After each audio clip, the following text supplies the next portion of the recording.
Have you ever found yourself wondering, what catapulted Napoleon Bonaparte, a man from humble Corsican roots, to become one of the most transformative figures in global history?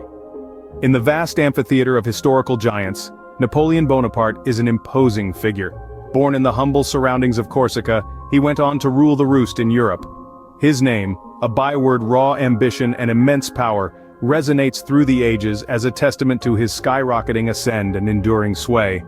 From the hushed whispers on the battlefields of Europe to the resounding echoes in the plush French court, Napoleon's footprint was deep and far-reaching. His life story? It's a saga of audacity and sheer determination, a relentless chase for glory that saw him surging from insignificance to the zenith of power. It's a tale that has kept historians and laypeople equally spellbound, a narrative sown with strands of ambition, strategy, and an unwavering faith in his own fate. Welcome to the thrilling saga of Napoleon, a tale of ambition, power, and an unfaltering chase for glory. Our journey begins in 1769, in the Mediterranean island of Corsica, where Napoleon was born. Born to a humble family of minor nobility, the second of 8 children, Napoleon Bonaparte's early life was far from the grandeur he would later come to embody. However, his thirst for knowledge and ambition set him apart from a young age. Recognizing their son's potential, his parents sent him to mainland France for his education, where he attended a military academy in Brienne-le-Château. Despite struggling with the French language and facing prejudice for his Corsican heritage, Napoleon's determination never wavered. His studies were marked by a fascination with history, particularly the lives of great military leaders, a sign of his future path. Following his education, Napoleon embarked on his military career, proving his strategic prowess and leadership abilities. His early military achievements were remarkable, but it was his role in the French Revolution that truly catapulted him to the forefront of French politics. In the tumultuous years of the Revolution, Napoleon emerged as a beacon of stability. His strategic brilliance was on full display during the Siege of Toulon, where he ousted British forces and elevated his rank to brigadier general. This was followed by his successful campaign in Italy, which further bolstered his reputation as a military genius. But the call of politics was too strong to resist. In the chaotic post-revolutionary France, Napoleon saw an opportunity to ascend to power. Displaying remarkable political acumen, he staged a coup in 1799, overthrowing the French Directory and establishing himself as the first consul of France.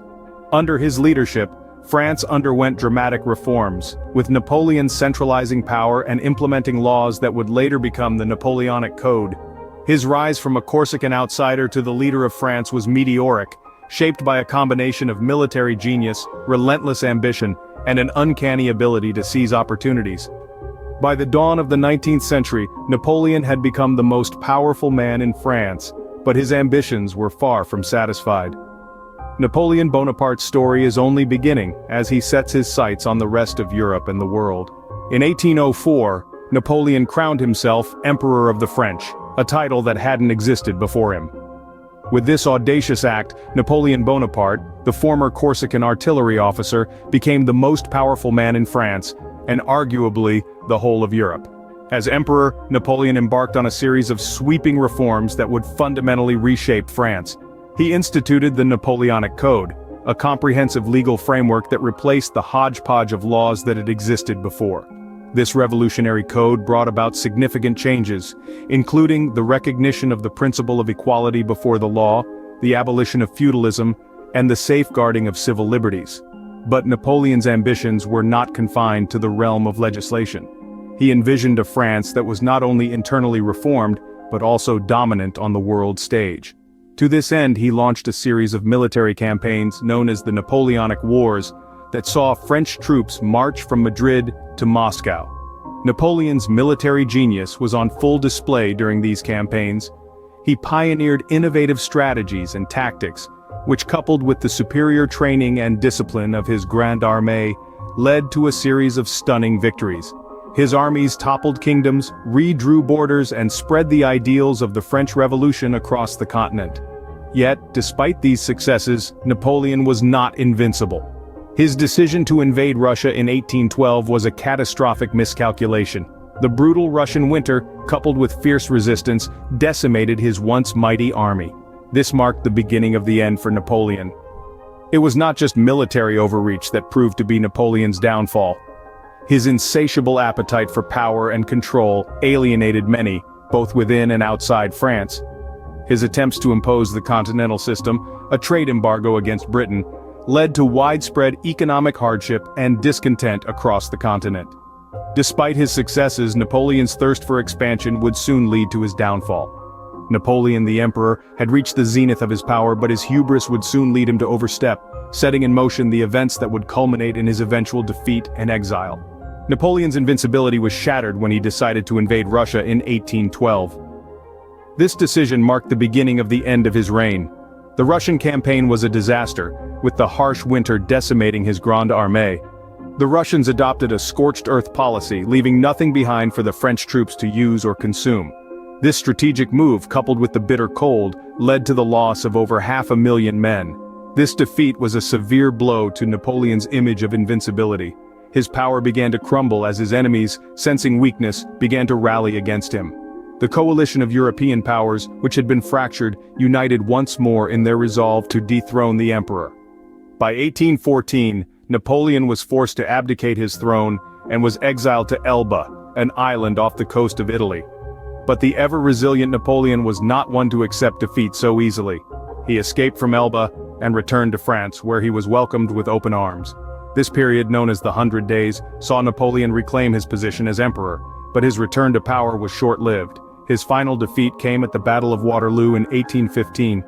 The armies of Britain and Prussia, under the command of the Duke of Wellington and Gebhard Leberecht von Blücher respectively, defeated Napoleon's forces. This defeat marked the end of the Napoleonic era. After Waterloo, Napoleon was exiled for the second and final time.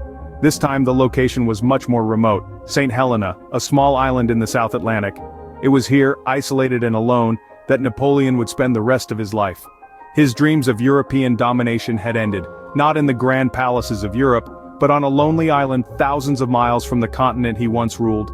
Napoleon was exiled for the last time to St. Helena, a remote island in the South Atlantic where he would spend the rest of his life. Napoleon might have died in 1821, but his legacy continues to shape the world we live in today. A man of his stature does not simply fade into the annals of history.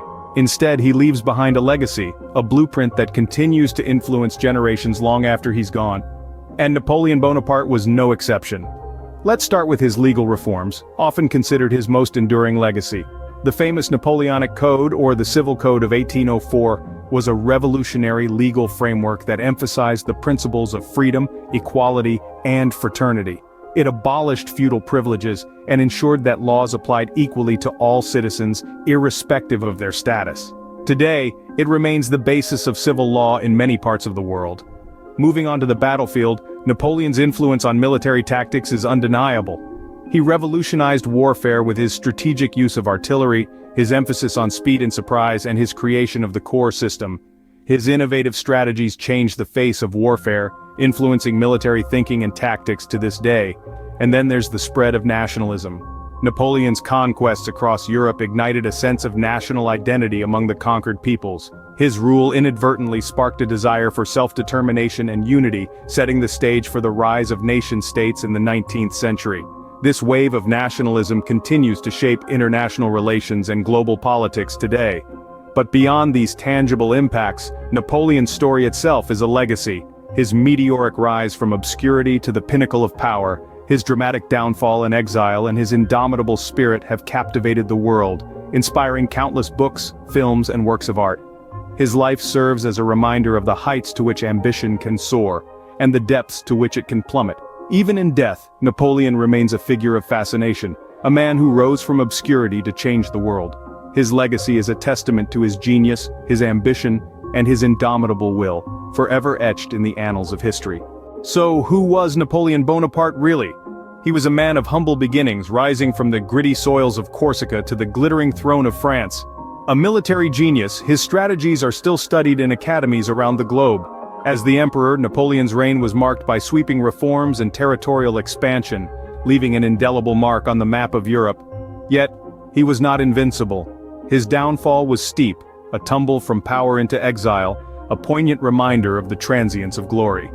Yet even in his downfall, Napoleon's legacy lives on. His reforms echoed through the ages, influencing legal systems, administrative structures, and educational institutions worldwide.